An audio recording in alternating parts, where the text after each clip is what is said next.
free Palestine! Free, free Palestine! Free, free, free Palestine! Free, free, free Palestine! We were called to strike because the genocide in Gaza keeps on happening.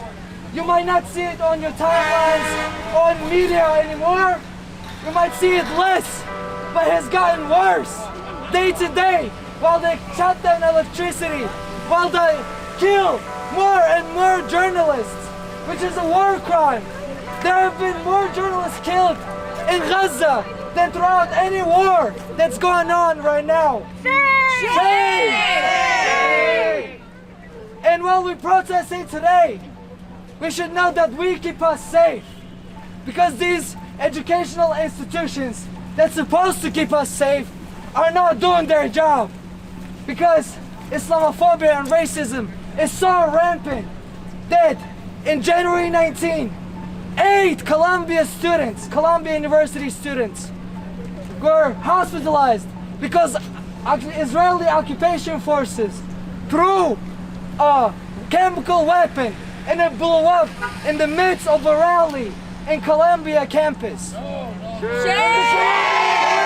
Resistance is justified. Resistance is justified. When people are colonized. When people are colonized. We're holding us to die. Every time we alive. Every time. I'm a senior. And how's the administration dealing with the protests? Are they allowing you to protest, or what's that? They're allowing it, but they very much have a side they're taking. And as you can see, the protests are kind of reflecting the side. So they are offering a forum to like try and they want to encourage free communication, but it's clear that they have their beliefs, but like you gotta say, like, I do, it is like the bare minimum, but I do respect them giving us a space to protest. Some people don't, but yeah, we don't really agree with the policy, and that's why we're out here. And can you tell me how you feel about what happened at Columbia with the students being attacked? Yeah, so this is what happened. That's what happens when you just like don't put stops on these. Like Columbia had the bus that was like Columbia's leading anti-Semites. Just like it's like pretty much like a smear campaign, and now people are attacked, they're hospitalized. Like you don't see, like this doesn't happen. This doesn't happen for no reason. People attack people because they don't want this to be heard. People get mad because like it's easier to maintain a worldview than to like get real with what's going on. Like 3 months ago, I had no idea what's going on. I had no idea what Israel or Gaza even were. It didn't concern me. Now, but when you know, you want to get involved because like it's the right thing to do. So. From what I understand, the Columbia administration hasn't even said a word or... It's a shame because these are like our Ivy League schools. These are like our prestigious universities. And if they're so prestigious, they should at least offer, I don't know, a forum or something. But it's so like, some colleges aren't giving the option to protest, but like at Columbia, they're getting attacked for it. It's insane. It's genuinely like beyond words. Like it's not even absurd because absurd implies that it's like funny. It's depraved. It is genuinely depraved. It is like actually horrible. Do you think their donors have the power over them? Oh, 100%. Yeah, private universities. My friend goes to Northwestern. They have like a huge donor. I don't know, something with a donor there. I think Harvard or Penn State. Somebody had a huge donor pool. It's definitely a lot of things come back to like who has the money and like what they believe. So while like their hands may be tied to an extent with the donors, I think at a certain extent, like especially now with the severity of this and like this being a global humanitarian crisis, it's like screw the donors, quite frankly. It's got to go! Hey, hey, ho, ho! The occupation has got to go! Hey, hey, ho, ho! The occupation has got to go! Hey, hey, ho, ho! The occupation has got to go! Hey, hey, ho, ho! Gaza! Gaza! Gaza! Gaza! Gaza! Gaza! In another lifetime, we aren't war children. We didn't mourn our home countries, beautiful land that was never given, where bleeding didn't come from olive trees. A dunya where oppressors aren't praised, and media didn't lie for a war criminal, where the oppressed aren't displaced and a genocide wasn't categorized as political. An alternative reality where our pain isn't publicized. The soul of my soul isn't a story mourned. We don't watch our people get agonized.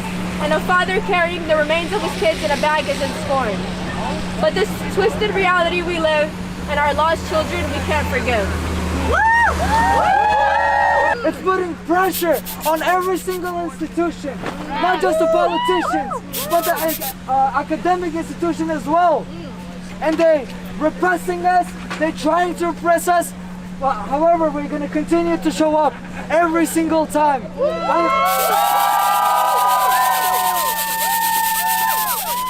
Eric Adams himself has ordered the NYPD to crack down on organizers specifically.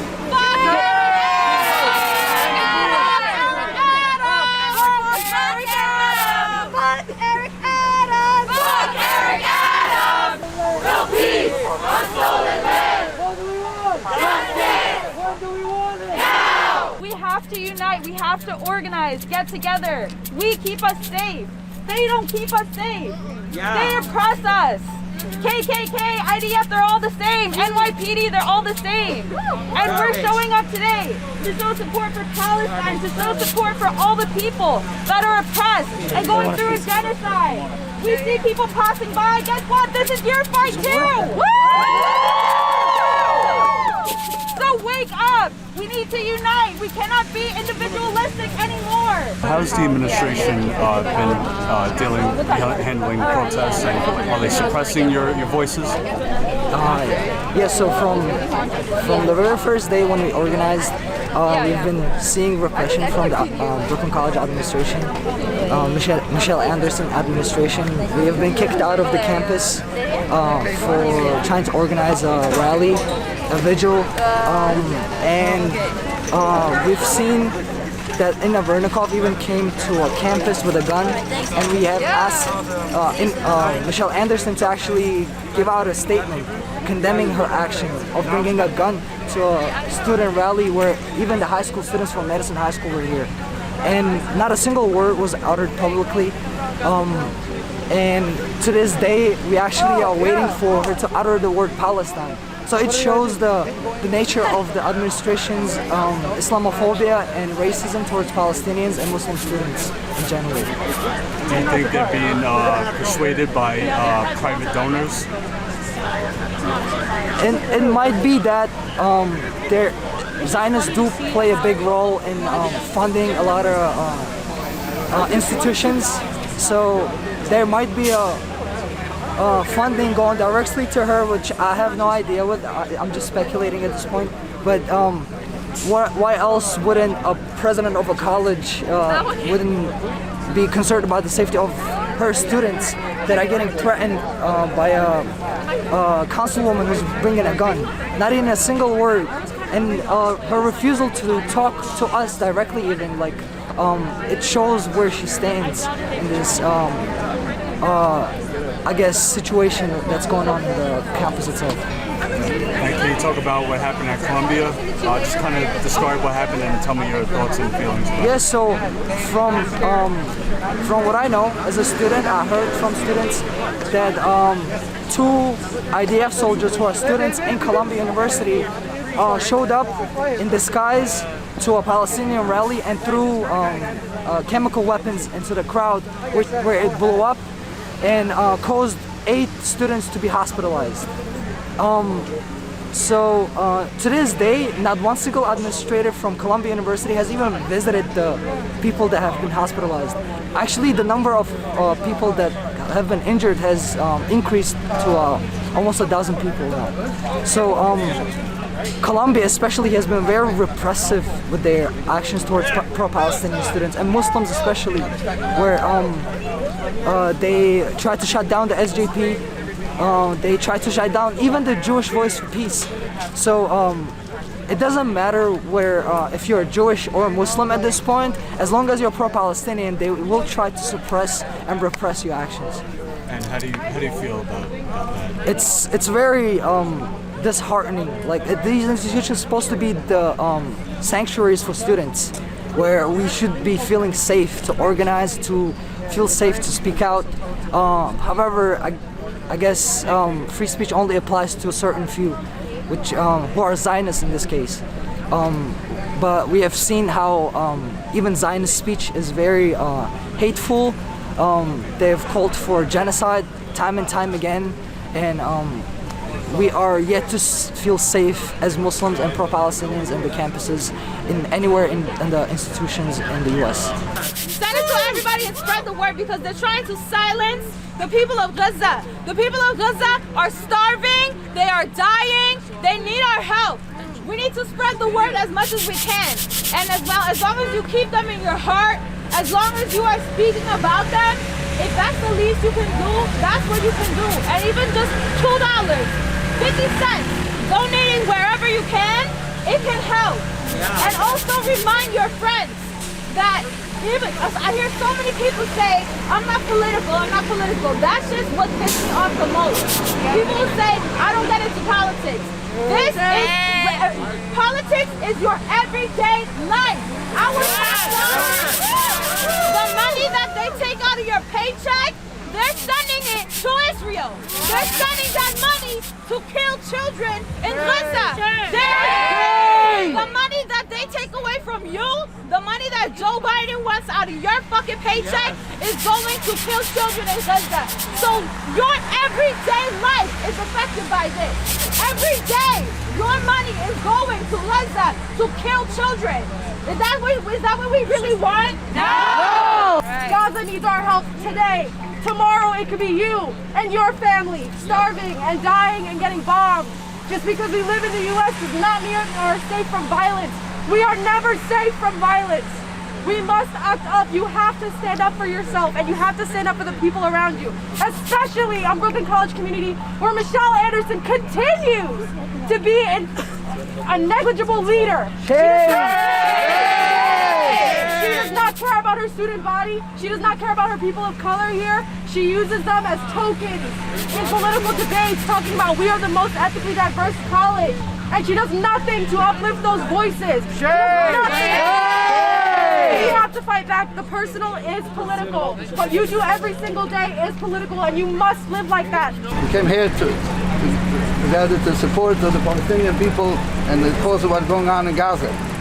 We want to say that our sign is saying that the state of Israel does not represent war Jewry and all atrocities, what's going on. Yes. It's not in our name.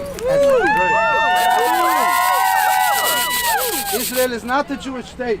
It's a Zionist terrorist state. Yes. Jews believe Jews are in exile. We're forbidden to have our own state, and especially to fight against other nations and to steal and to kill other people, and especially with the Palestinian people, where we lived in peace and we still can live in peace. The solution is one state, a free Palestine.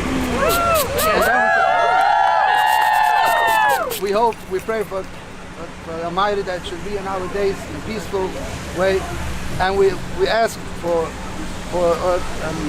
all the leaders and for the USA and all everywhere. If you're thinking to make good for the Jewish people, it's not with funding for the Israeli terrorist state. Yes.